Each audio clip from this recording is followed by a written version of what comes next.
Sir, yun nga, ilan po ba talaga yung hawak na natin sa flood control and nasaang proseso na po sila?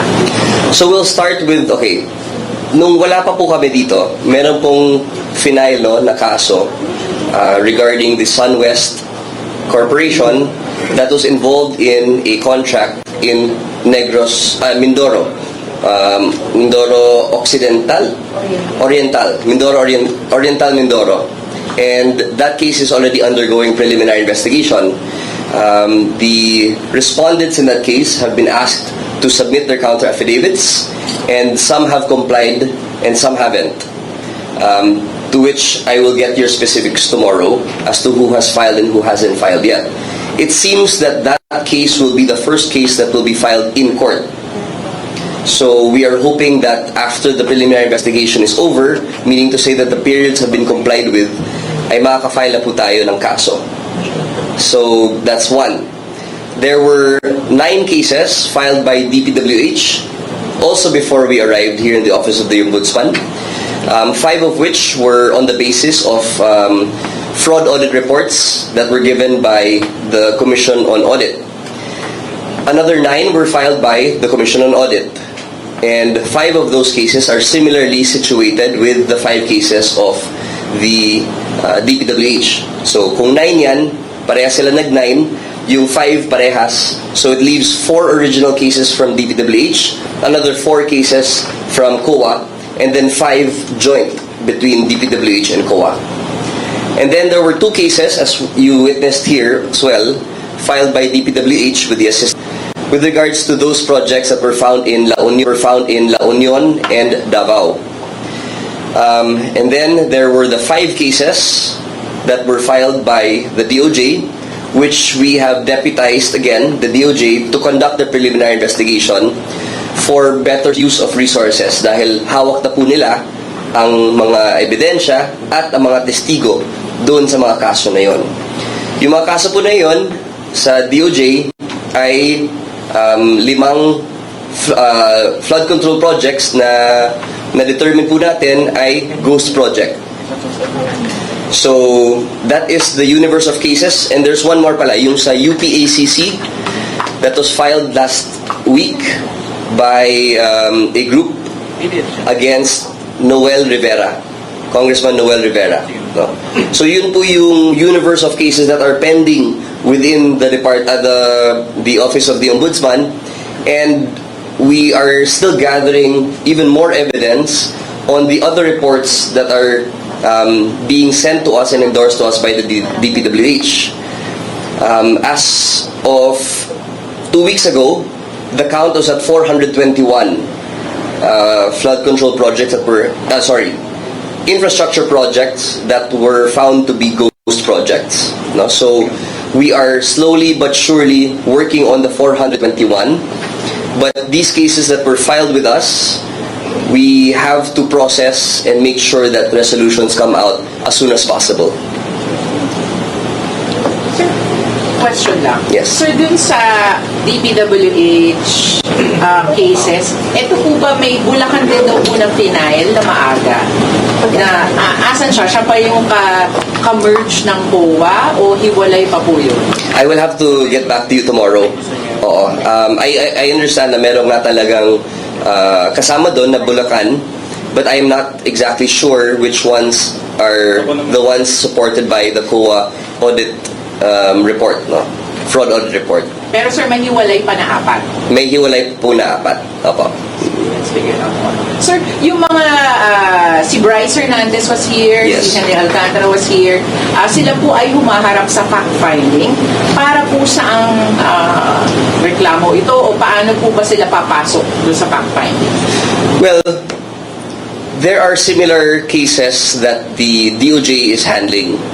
So, the instructions of the Ombudsman was to harmonize the efforts between the DOJ and the fact-finding and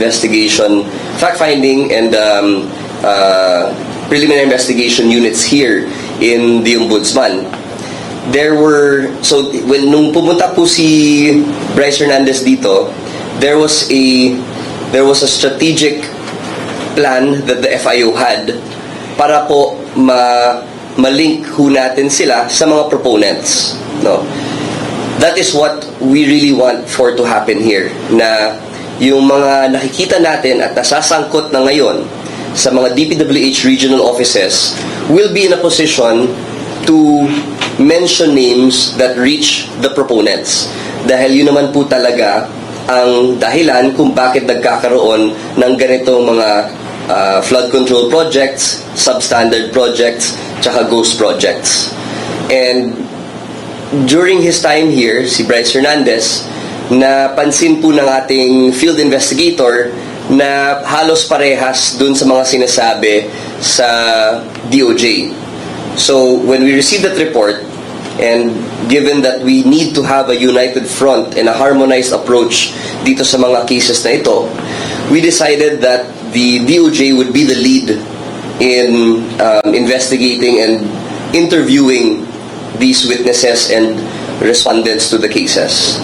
So, yes, he was here, but it was only to see if there were any other names and any other accounts or statements that he could offer. But it seems as though that medyo parehas lang po dun sa mga kwento niya dun sa DOJ. And maganda naman po yung info sharing namin ng DOJ, kaya na-determine po natin na halos parehas po ang sinasabi niya, no?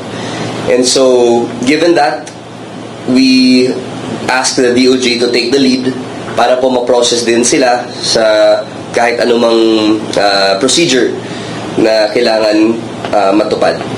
Tapos sir, clarify lang natin yung status po talaga ni Bryce Hernandez. Siya po ay nag-a-apply, hindi na nag-a-apply na mag-state witness.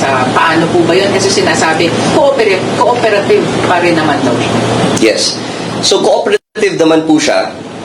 In fact, dun sa DOJ, nung nandun pa kami sa DOJ, nagbigay naman po siya ng isang ledger na ang nilalaman po ay mga proponents ng mga projects na sinagawa sa Bulacan, no? Dahil yun lang naman po yung jurisdiction niya, no? So forthcoming naman din po si Bryce Hernandez, kaso lang po kulang lang talaga sa ebidensya pa para mas maging matibay, no? Dahil kung testimonial evidence lang po ang inaasahan po natin, there is that risk na babaliktad talaga siya.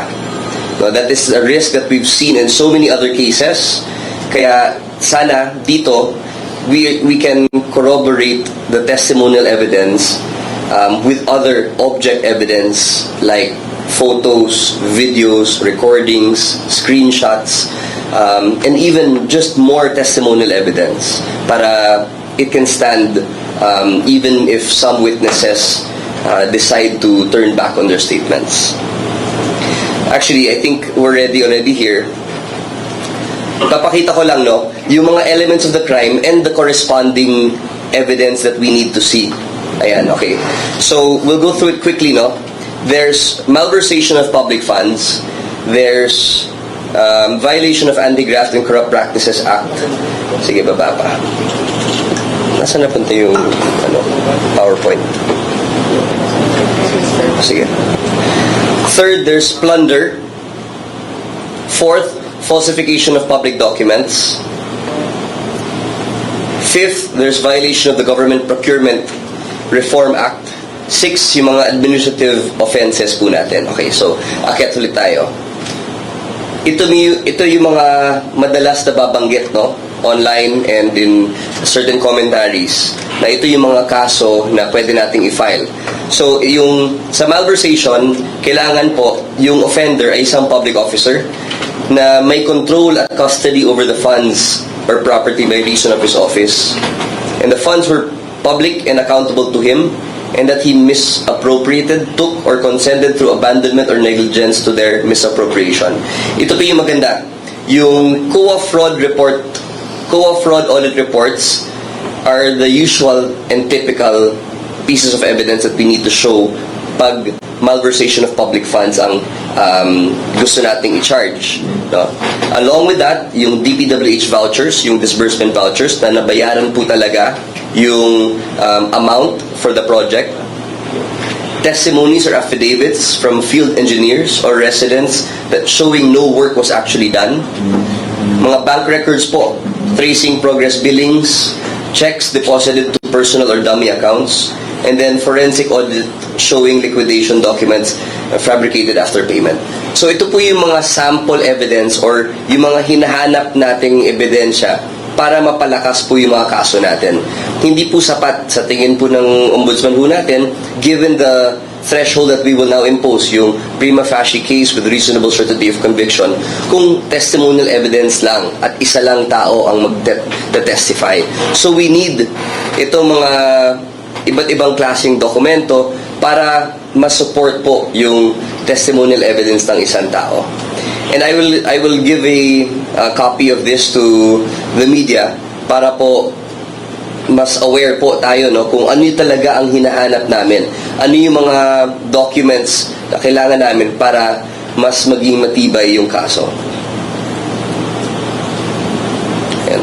Sige, so para hindi na humaba, I'll just leave a copy with all of you para makita nyo at ma-analyze nyo. Sir, balikan lang po natin yung mga pagpunta nga po dito for fact-finding. Are you saying now, sir, na wala na pong pupunta dito for the moment kasi DOJ na po yung hahawak? Ganun Yes. po ba? Yes, that's true. So, the DOJ has been tasked by the Ombudsman to head the preliminary investigation as to the cases that they have filed, and included in that are the testimonies of Bryce Hernandez, Henry Alcantara, and JP Mendoza. So, sir, hindi rin natin isasabi na possibly yung mga Diskaya, Yusek Bernardo, wala pong ganun, sir? Si Yusek Bernardo, gusto natin siyang kausapin din dito dahil ibang legal theory naman po ang tinitignan natin para doon sa ating yung mga above the salary grade of the district engineer, di ba?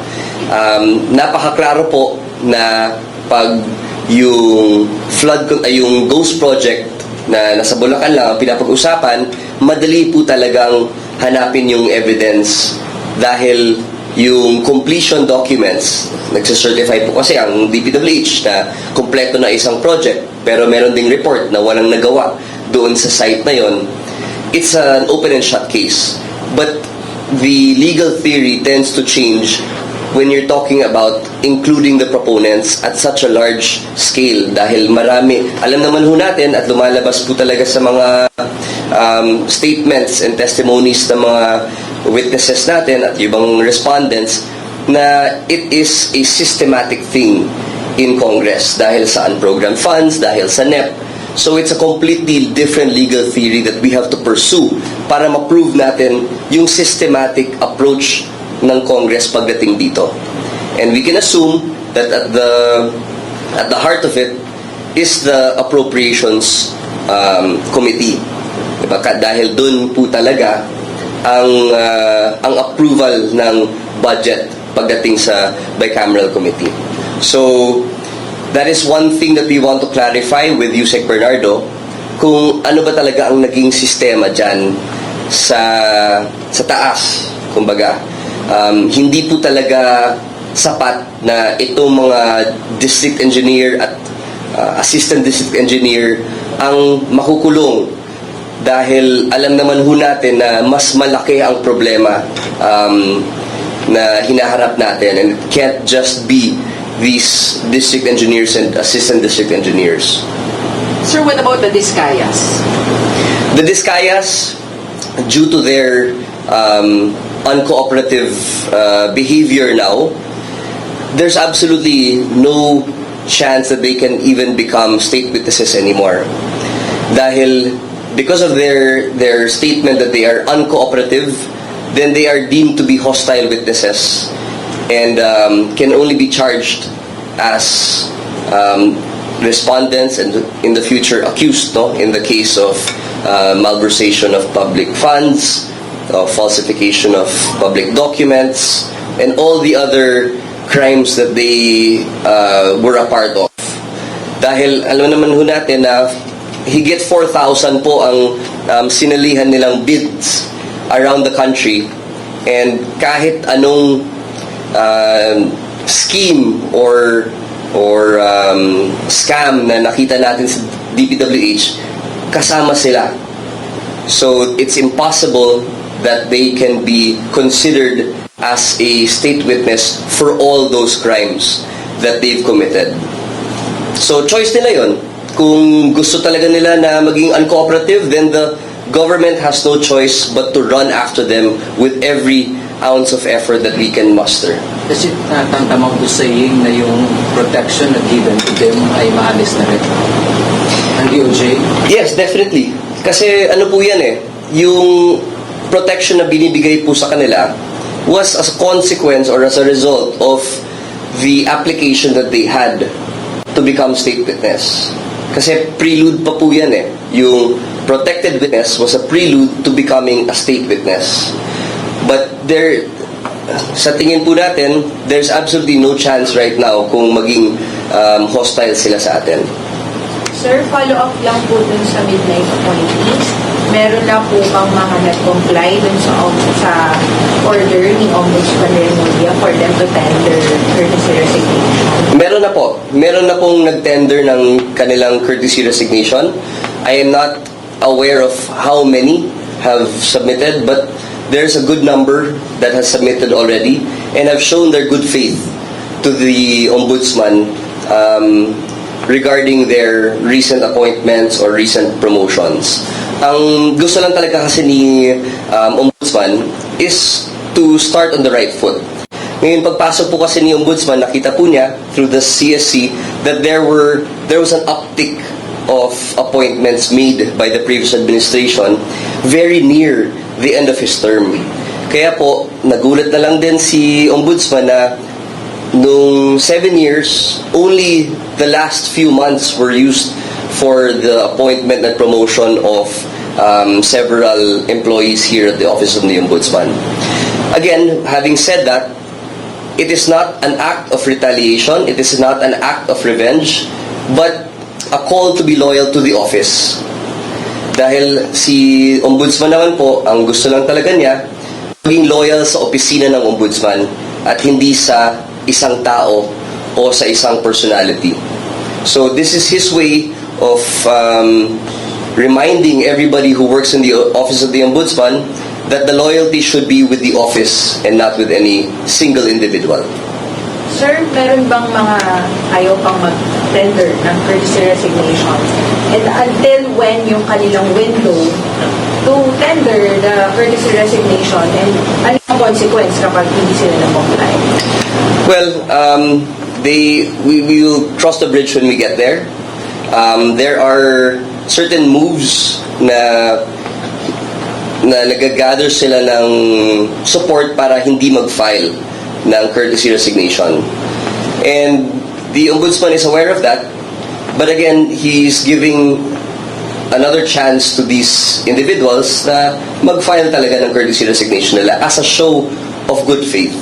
Dahil pag wala naman po tayong tinatago in terms of the procedure in which that they were appointed or they were hired or promoted, then there's really nothing to worry about. No. So, ang gusto lang natin makita na they are willing to put full trust in the new administration and specifically with the Ombudsman himself. So, sir, sorry. Sir, ano mas marami? Yung nag-tender na or yung ayaw? Ay, hindi pa namin alam kasi hindi pa naman tapos yung 7 days na binigay namin sa kanila para mag-tender. No? So, we don't want to preempt anything. Again, we just use this opportunity to urge them and encourage them to file their courtesy resignations as a show of good faith. Sir, sabi niyo po kanina may mga certain individuals na nag-gather para file ng courtesy resignation. Does this mean, sir, na meron po sa loob na actions or initiatives para kontrahin yung bagong liderato ng Ombudsman?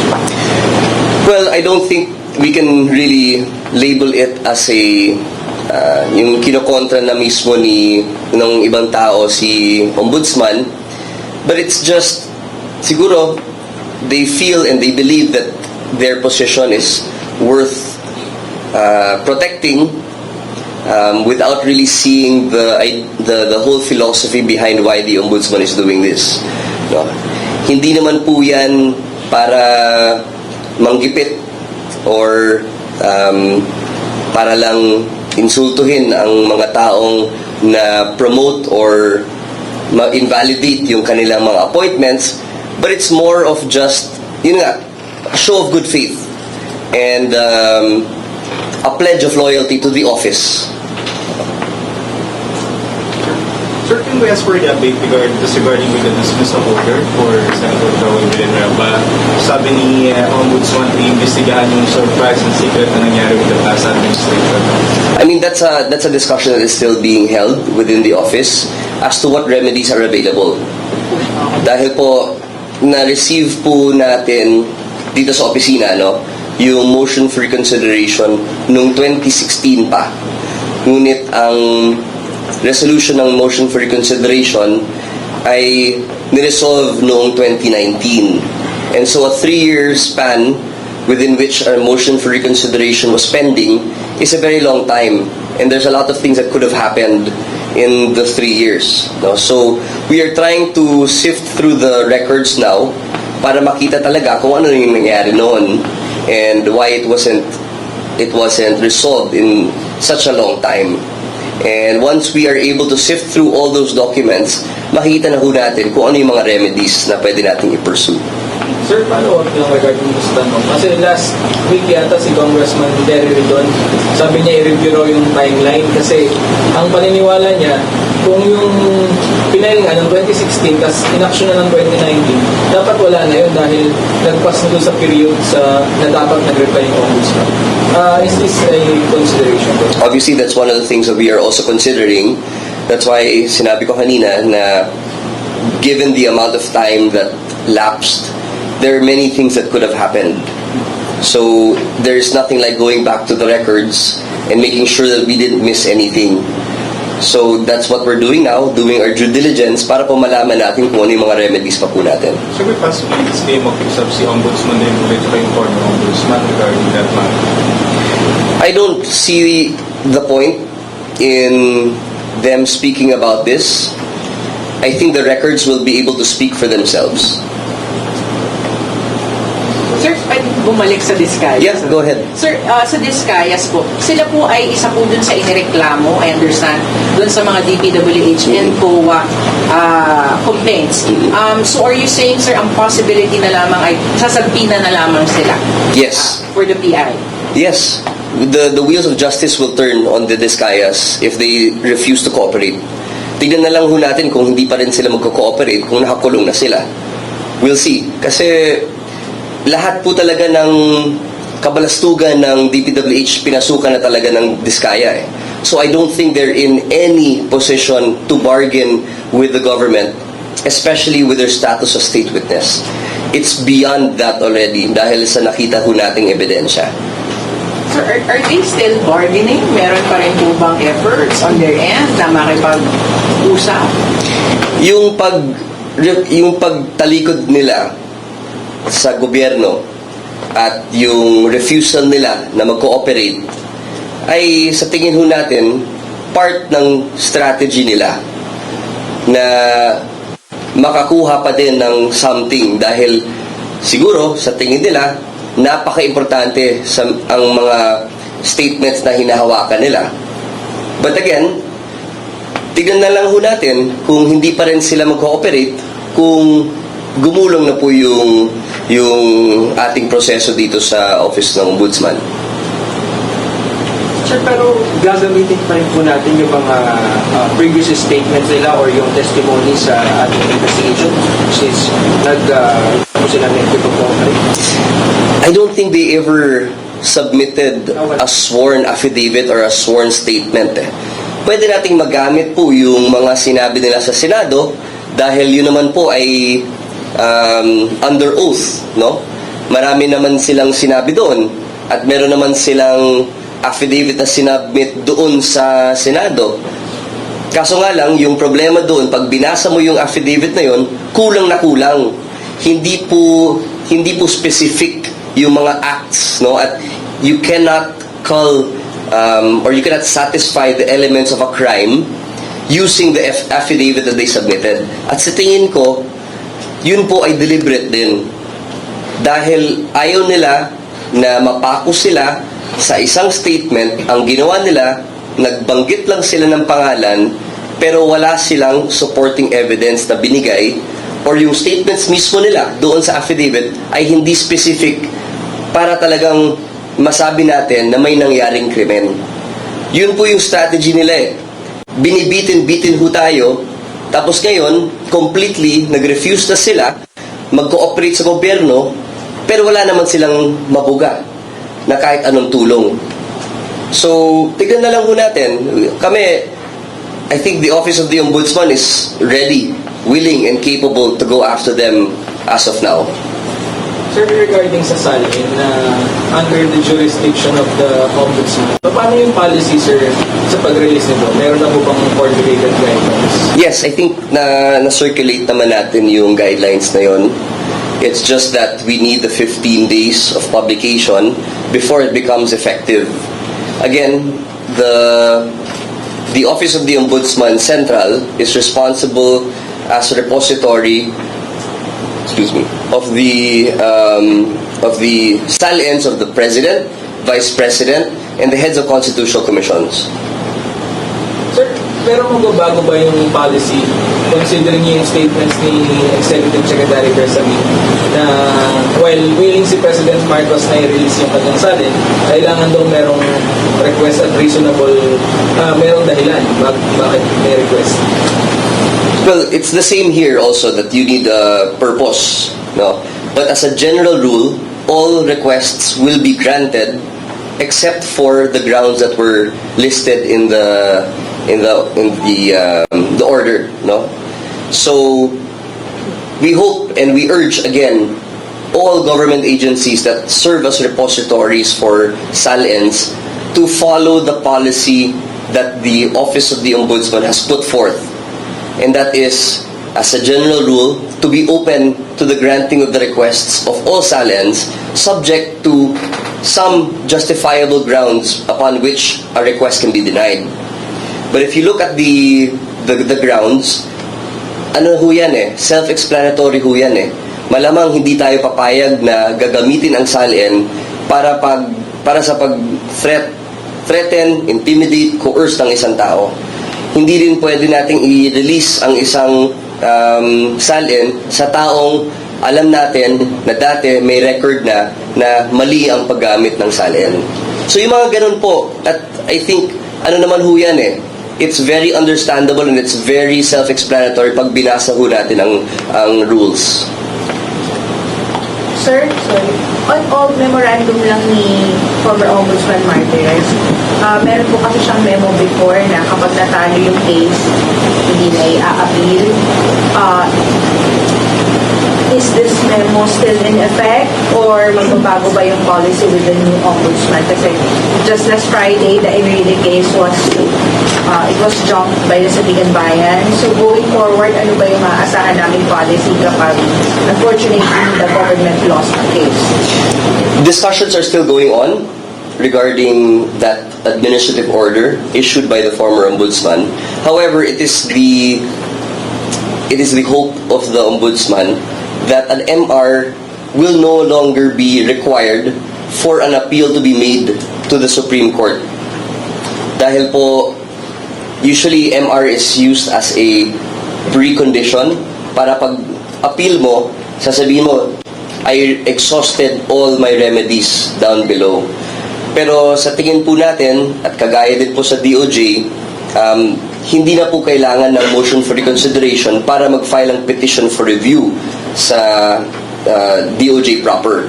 In the same sense, we want to consider the motion for reconsideration and maybe just doing away with that requisite na para lang makapag-appeal, hindi mo na kailangan mag-MR. Kung if you disagree with the decision, you can already appeal it to the Supreme Court without necessarily filing a motion for reconsideration.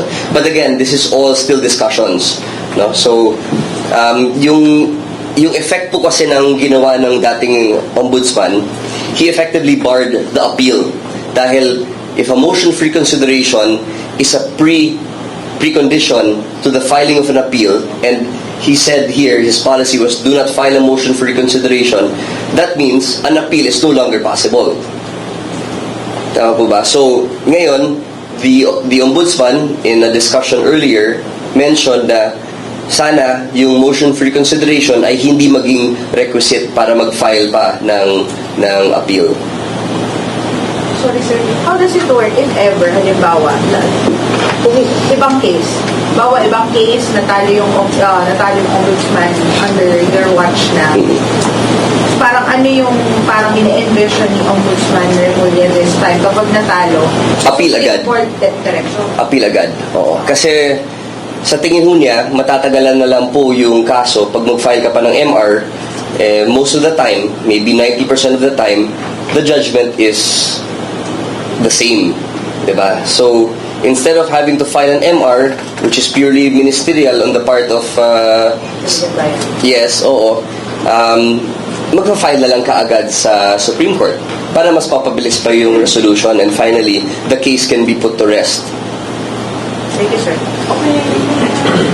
Thank you, sir. Okay, thank you.